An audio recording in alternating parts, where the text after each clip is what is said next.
we can start it back up. So the major thing now that appears to be missing is that none of these dialogues pop up, where they did pop up when we had a VX Pro demoing it for us. So let's go ahead and make those work. Now, if we look into our callbacks system, we'll see there are two other functions here. And these two functions are going to manage and unmanage the widgets that we have. The client data is going to contain a string with the name of the widget, the string identifier for the widget, and we don't really care about the call data. So we're going to dump the call data, and now's as good as time as any to start enforcing some discipline on our thread activation and deactivation.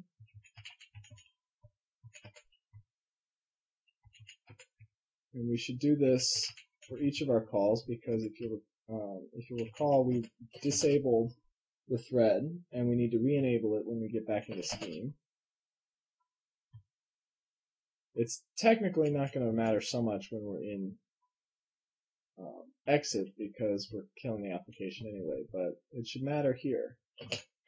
So let's handle this, and then of course we're going to run our scheme callback manage, and we're going to pass the widget in, which we need, our calling widget, and the client data.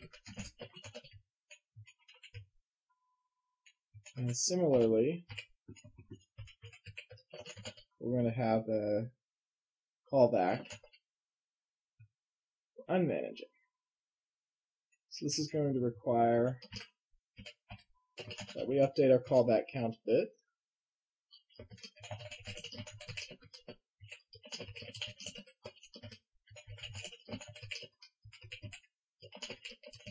We're going to have to add a couple more of these.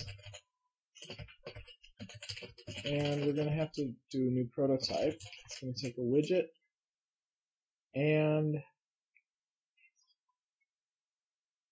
the client data is going to be passed back, which comes in as an XT pointer. So let's do that for unmanage as well. Widget XT pointer. Okay. Let's add this to our constants list.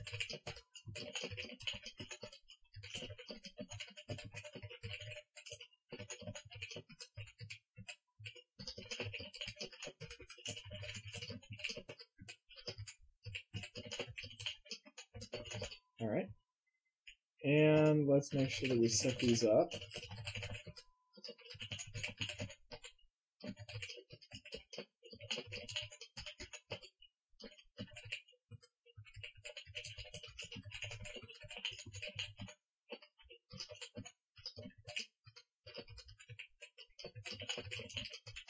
Okay. And that should set us up for the C side. Added our necessary callbacks, constants, and we've set up our calls. So now on our scheme side, we're going to have to get those guys working. So let's start by adding them to our list. So we want SCB manage, SCB unmanage, like so. And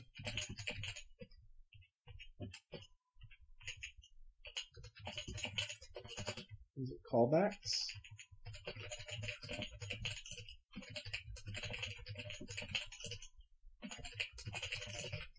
Now it's going to take a pointer, and a string is going to be its input. So let's give it a string. And boy.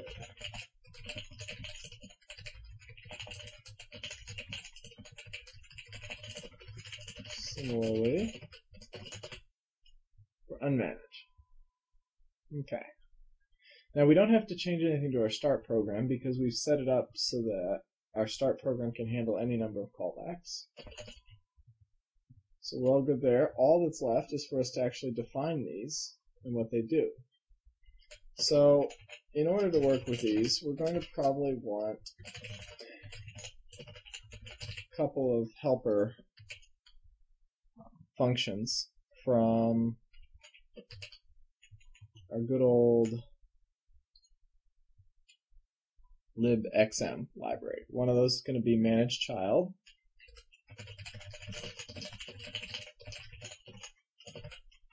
Which takes a widget, returns void. And unmanaging child.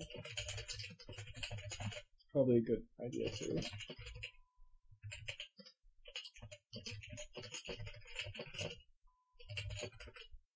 Okay.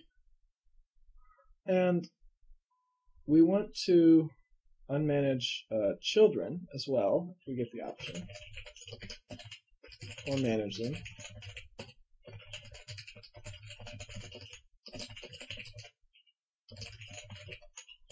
And that takes a little bit more. That takes a count along with it.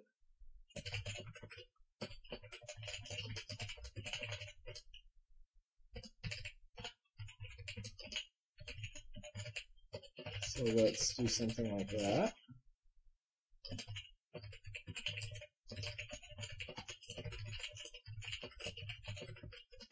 Okay. These are our intrinsics foreign procedures that we're going to need to use to manage our children or our widgets. And additionally, we have a feature called bx widget IDs from names that is defined as part of a helpers in bx utils. So let's go ahead and define that one.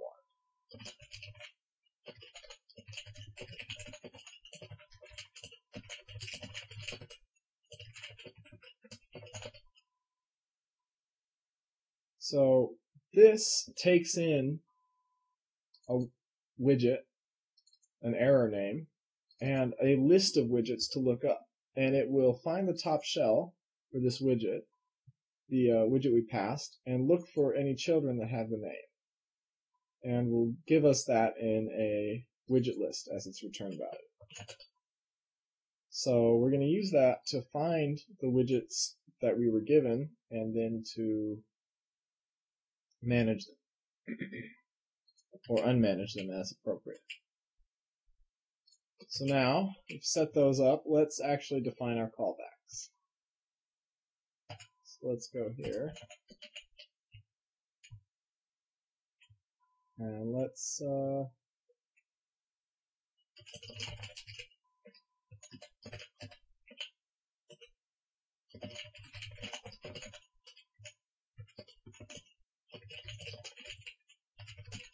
put our main definitions in here.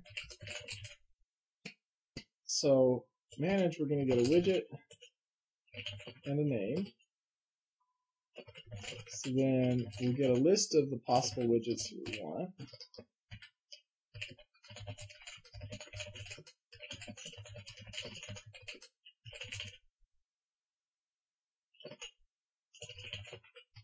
Like so, using bx widget IDs from names.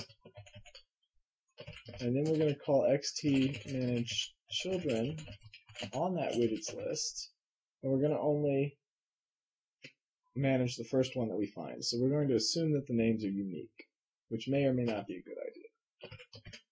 And then, of course, we have to remember to free widgets.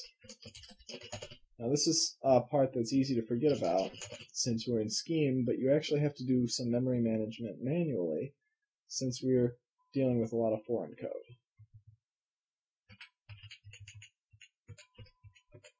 So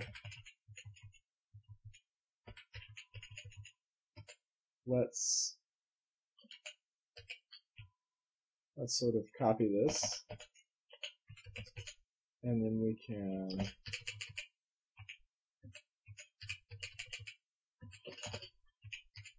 duplicate it for unmanaging, since they look the same. And the only thing left is to remember to put in the xt-free procedure here. There we go.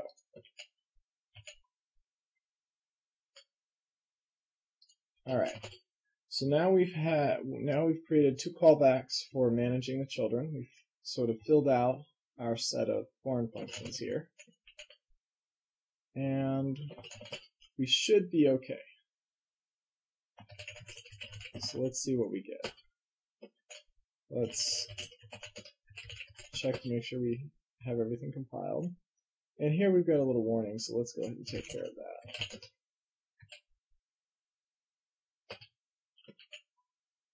So we've got some casting issues with our constant value here.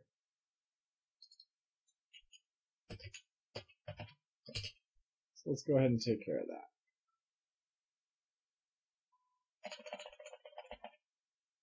Let's set these up here. Those are fine. So let's go ahead and cast them over, just like that. That should be fine. Okay, so everything compiles all right. Let's run our application and see what we get. All right, that's about as we expect. Our window gets managed, and if the unmanaged callback is called, we get what we expect. So there we have it. Our basic callbacks are now all in place. The system can exit and manage and unmanage children.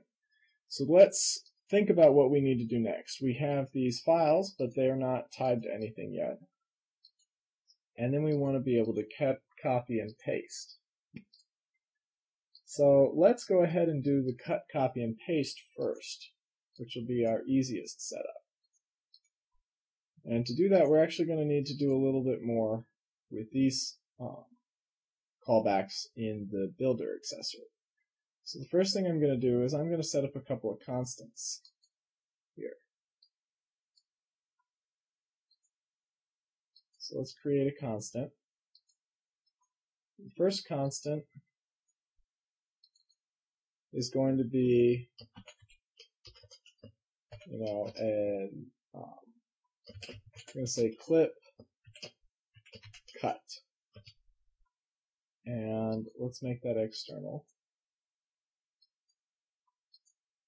Let's create another constant.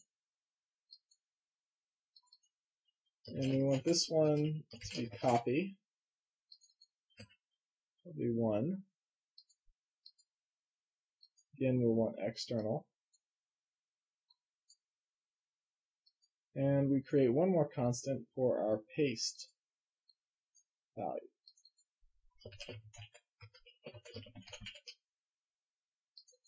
We'll make that 2. Make it external. Apply it. And now, if we go into here and we change our activate callback, we're going to need a callback procedure. So we're going to go into our procedures manager, which we get to with the manager's menu, procedures, and we're going to create a new procedure. Here. We're going to edit it, and we're going to call it